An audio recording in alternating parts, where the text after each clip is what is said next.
Hey guys, welcome back to the channel. It was by a popular vote and demand that I go ahead and film another autumnal and dark deck video this year. Now these are decks that I feel very drawn to as we move into autumn in the Northern Hemisphere and into the darker months. Not all of my decks feel they have a particular season, and something that I've noticed is a lot of my animal decks that are predominantly only animals, I don't tend to feel they're very seasonal at all. Also, I didn't want to overload this video, but really most of those don't feel that way to me.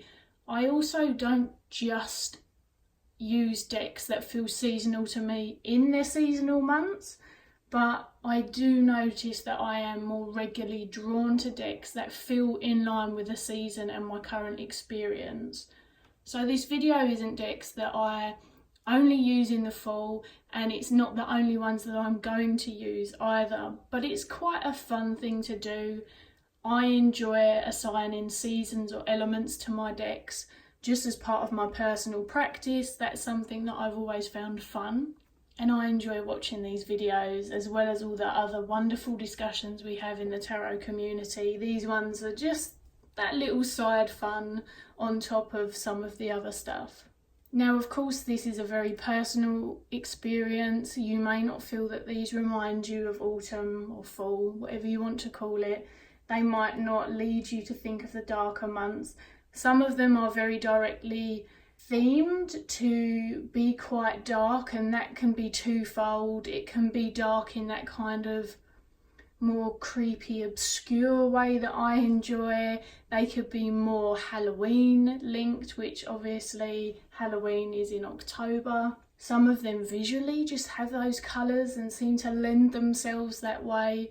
It's all a personal experience, but these are the decks that, for whatever reason, I feel more drawn to at this time of the year, and all of these will definitely get quite a significant amount of use.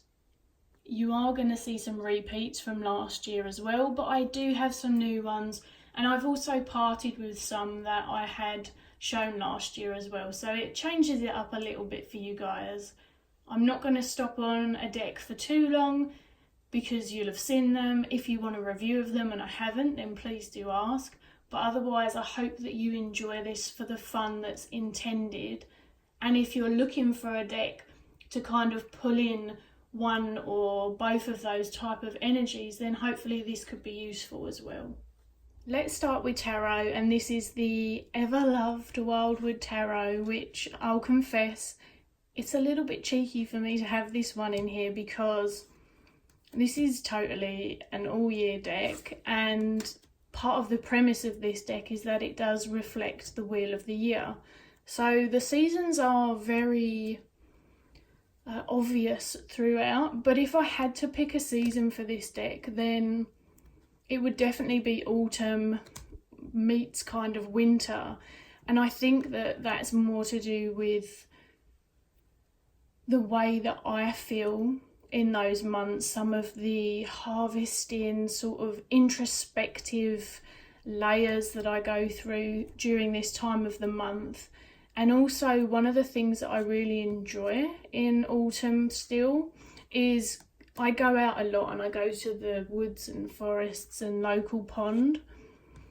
Now there's a lot of things that I can't do in the colder months that I would do in summer and spring, but being in nature and being with the animals and things like that is something that I continue throughout.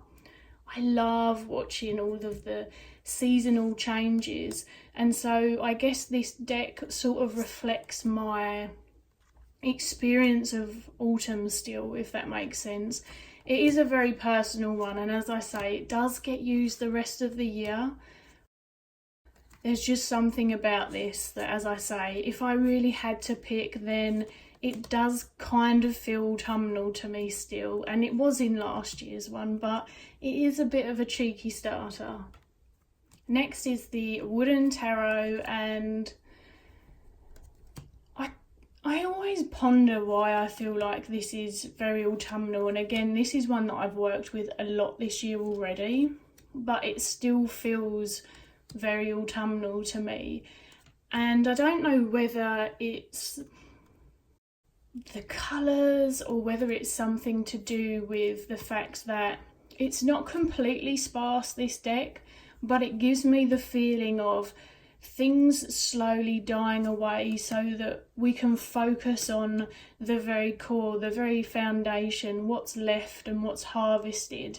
And that to me is a very autumn experience. It's a very nature deck, and you do get those various elements in it, but it is kind of sparse in the way that it's depicted. And that to me, with just the general aesthetic, makes it feel like a deck that is particularly suited to this time of year. Next is the Deviant Moon, and how could this not be perfect? This is so freaking wildly obscure and amusing, and kind of all of the things that I enjoy about Halloween. Because I guess whilst I enjoy creepy things, I also find a lot of creepy things, they don't genuinely creep me out. I was brought up around stuff like this. My dad's really into various obscurities and has like this amazing devil's bust that he has in his studio all year round, but it comes out for Halloween, and we actually put it in the car in front of the house so it looks like it's driving it. It's rather fantastic, and this just feels so fitting. And of course the kind of dark aesthetic, again, it reminds me of, unfortunately, waking up to those darker, greyer days, finding the evenings are again this sort of yellowy, musky hue a lot sooner, and you can really tell that the spring and the summer sun has gone. I'm actually hoping that I'm going to work with this more. A friend had sent me the bordered edition, just the moon card, with a beautiful bag that she sent, and I have to confess, I think that I would use this deck more with the borders on.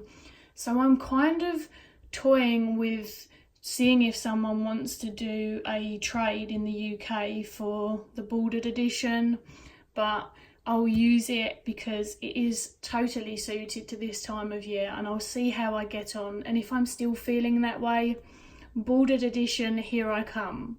I believe this is the last of the tarot that you will have already seen if you watched last year's, and this is the Raven's Prophecy Tarot.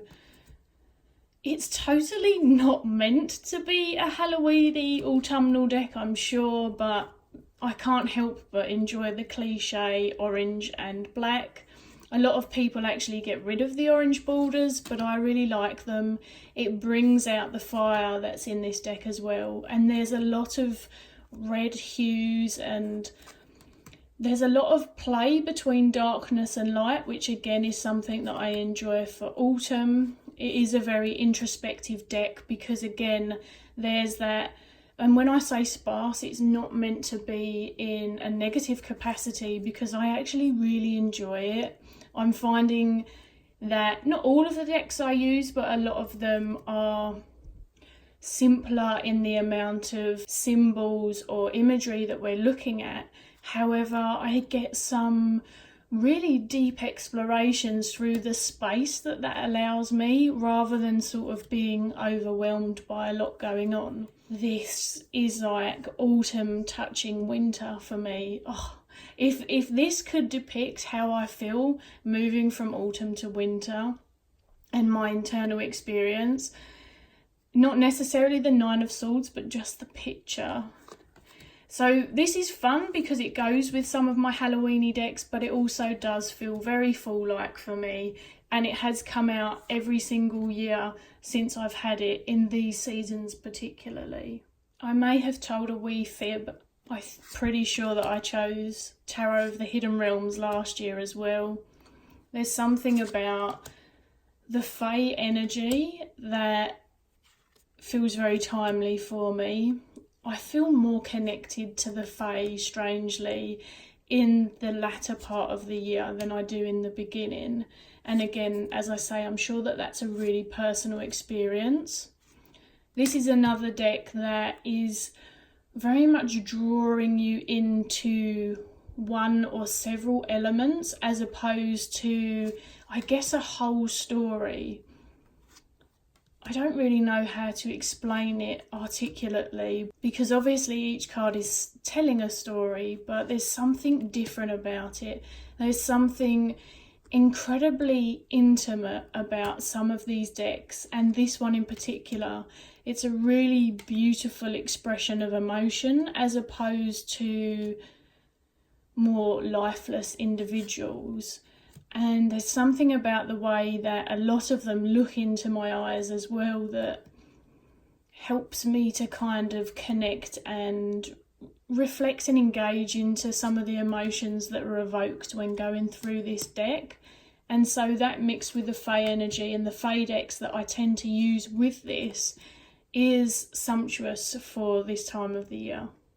We're into some newbies, at least newbies for me, because the Halloween tarot, not new.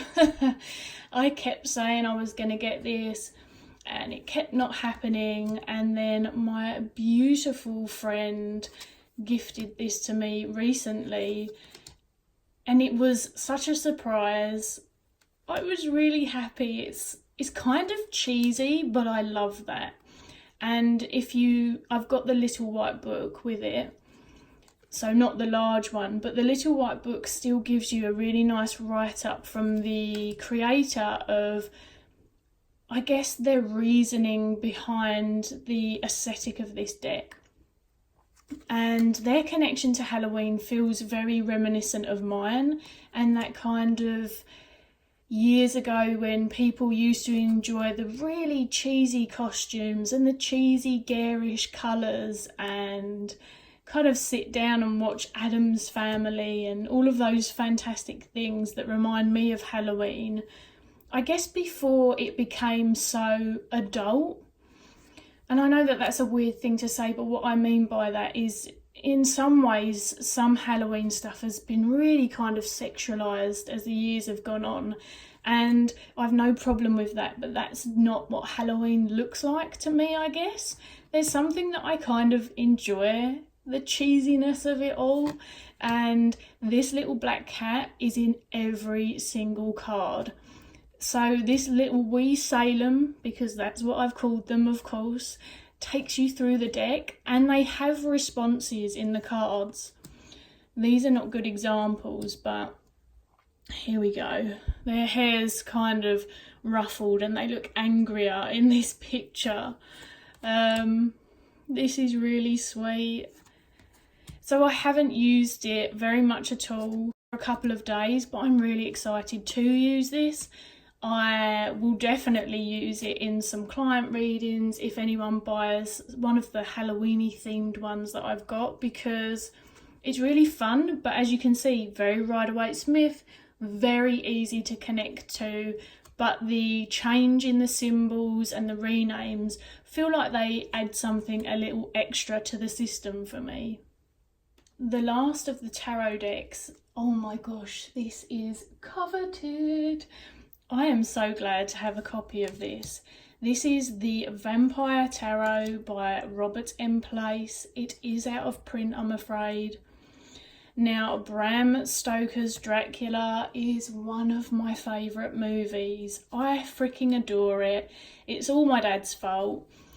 Years ago he said, you need to watch this with me, and it was already really dated. And I kind of rolled my eyes and was like, okay. And I fell in love with it. It was amazing. This, to me, is a really beautiful rendition and brings that story back to life. And of course, Robert M. Place is someone, well, I say of course, I had heard of him a lot before I came across this deck. And so I know that there's going to be a lot to learn. I haven't spent much time with this, I'll be honest. I got it, I can't remember if it was the end of last year or the beginning of this year, and I got it because I found it at an absolute steal. I honestly felt like I was stealing. and I knew that I would work with it. So I'm dedicating time to reading the very juicy guidebook that comes with it, as well as enjoying it this year for these next few seasons. It's not one that I'll only use at this time of year, but this time of year felt like the right time to really get in and learn it properly. And when I say learn it, I mean get to know it past the visuals and what I'm getting from them. I really want to just sink my teeth into his guidebook, and I've already started. It's already amazing, and I had to show you these backs because they're so good. Now on to oracles, and this is the Earthbound Oracle, created by the same person as the wooden tarot, and so of course this comes out a lot at this time of year. And it works so well with every single deck that because it comes out more this time of year, it will get used with a lot of them. It's quite simple and invites as much or as little exploration as you feel, which is something that again is very welcome. And I'll really dive into them in some, I guess, smaller readings, and then in some larger readings. Really it just adds a bit of direction to some of what I'm discussing, so it's quite a fun one to use as well. Of course, both of my Faerie Oracles by Brian Froud were going to make an appearance because, as I say, I especially feel drawn to the Fae at this time of year.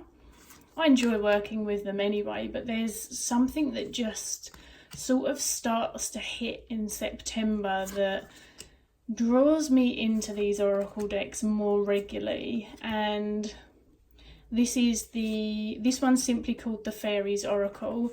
This is my favourite of the two, I confess. Now I've had them a long time, this is definitely the one that I just get more from intuitively, and I think I just must enjoy the art selection a tiny bit more. But of course I absolutely adore this one as well.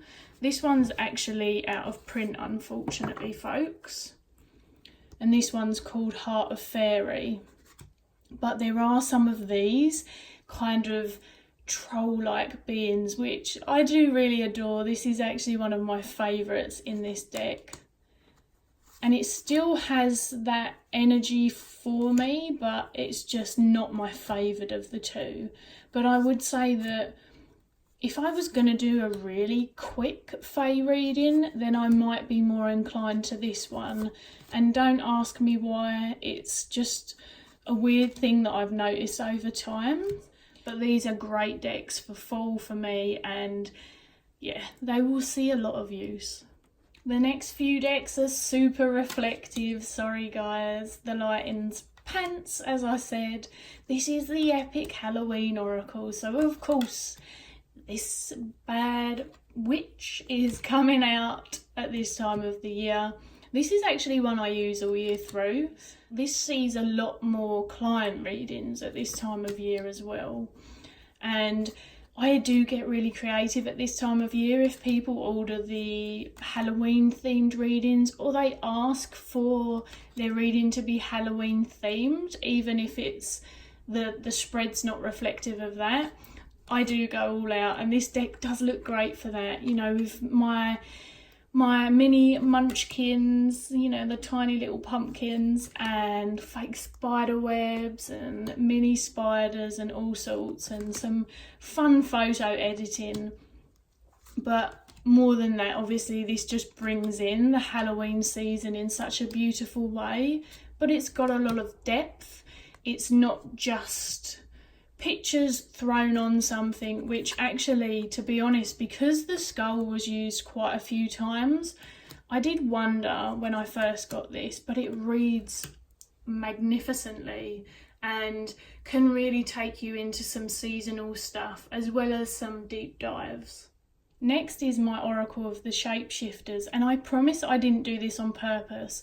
Maybe I was going through it another day, but it would have been months ago because I haven't used this for a couple of months. But the more Halloween-esque pictures seem to be at the front, or at least those two. To me, this has a bit of a little witchling fae kind of vibe to it. I don't know why, it's just, I think Jasmine Beckett Griffith, her artwork has always reminded me of the fae, even though these ones look completely different to how I see fae and of course Brian Froud's, but there's something about them. And this one had a lot of use, and so it still will see a lot of use, even though I now have the next one that I'm going to show you. But this is also really interesting because it's not animal energy in the same way as other animal decks. It's a whole different experience, and I feel like the shape-shifting energy that is consistent throughout this and is discussed in the booklet, which is well worth your time, even if you just read it once. Again, the shape-shifting really pulls me into the autumn and also the autumn-winter crossover.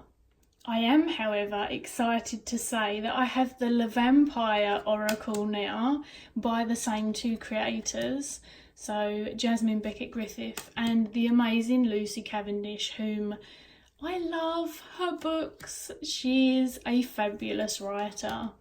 And of course, vampires, hell yes. Need I say more? This is completely on the nose, I'm sure. Vampires are definitely all year round for me, but this has just been dying to come out, I feel. I've really been suddenly craving its presence, and I'm really excited to incorporate it into a lot more readings this year. So she kind of looks like she's, I don't know, in a daze. I just love this artwork and it's so quirky. And of course, as I say, the books are fantastic, but when I'm reading with these for others, I'm not using the book. I'm often not using it for myself. But between the artwork, which I find to be really expressive personally, although I know other people have said they're very portrait-like, and then we've got the keyword and a few more keywords underneath, or kind of a title and keywords, that is more than enough, especially with a tarot reading, to kind of dive in and do some really juicy work. And I feel like between these two creators, these decks do lend themselves to some deep work and some shadow work as well, and I highly recommend you having one by these two, honestly. And finally, the last deck, which again is another deck. I should probably tell you what it's called first. It's the Wicca deck, which was originally called the Wicca Pack. This is the very, very first edition. I've cornered it because it was square, and I've had this one for donkey's years, and it was really, really starting to age, so I've cornered it, and it's given it a bit of a new lease of life. There was a second edition out, and I believe that a third edition is due at some point, either this year or the beginning of next. I'm not Wiccan, although I'm sure most people know that I'm not Wiccan. However, I really appreciate a lot of the information and the teachings, and as I delve more into my craft, I'm finding a second love for this, because I've had this deck for a long time, but I was young when I got it. And then I actually didn't remember I had it. It was tucked away in something, and then I found it and I didn't have the book, and it was this whole thing, but I've got the book now. And whilst again I feel like it shows all seasons, very much in the same way as the Wildwood Tarot, for me the context of this feels very welcome at this time of year, based on the type of internal work that I'm going to do and the reflections and things like that. So I guess it's kind of an honourable mention in that it's not truly fall-like to me in the same way as many of the other decks. However, it is something that I tend to reach more for this time of the year, and I did reach for this last year, but it wasn't in the video, and I wasn't too sure about my connection with it. But my connection with it has definitely been re-established and I really enjoy it. So that's my honourable mention. Hopefully this video has been fun, and that's really all it was meant to be, is fun. A little ramble for each. I hope that you enjoy it. If you do a video like this, or if you want to share in the comments below, please do spam me with the decks that you particularly enjoy this season. As I say, they're not the only ones that I'll use, but they will certainly all see a lot more use because of how I feel and how I work this time of year. Other than that, I will catch you guys all again soon.